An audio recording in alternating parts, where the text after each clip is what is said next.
From where APTelecom sits, we have a vantage view of all the cables which are being built today. Uh, as we see, and rightfully so, there are a lot of networks being built today. But what we also see is that a lot of them could be nearly on the same routes.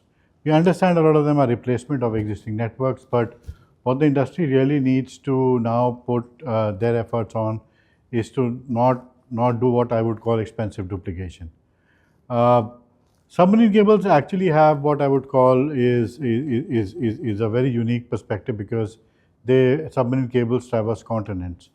So when we talk about shared infrastructure, a lot of countries on the route of the continents can share this infrastructure and build together, so that it's a viable business case for everybody.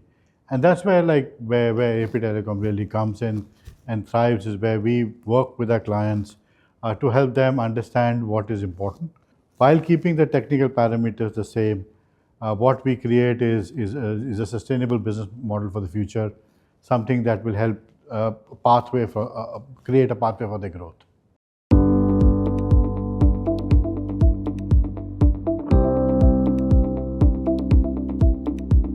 I will divide South Asia into two broad areas. One is India, and then the rest of the countries in South Asia.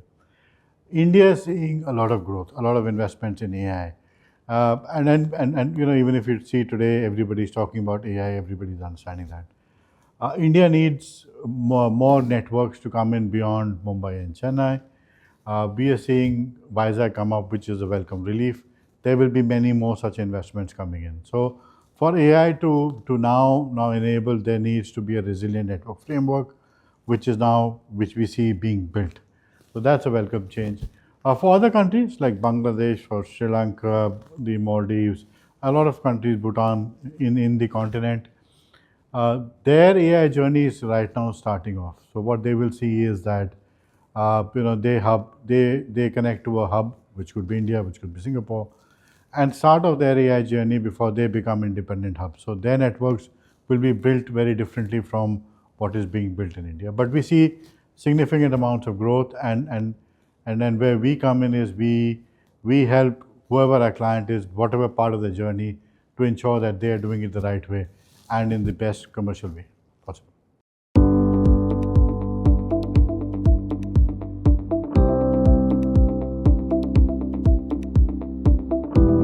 Everybody is talking about builds, right? And rightfully so. Everybody is building, but has anybody even thought that what happens to cables once they retire?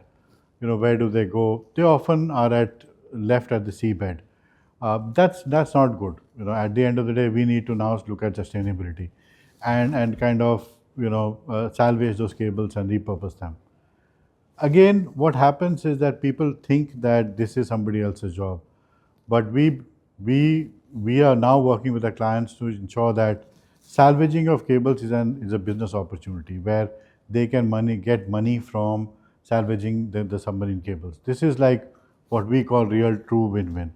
So we believe that again ESG as a responsibility can also be converted into economic benefits, and we work with our clients to ensure that they are getting the best out of whatever their responsibility matrix are.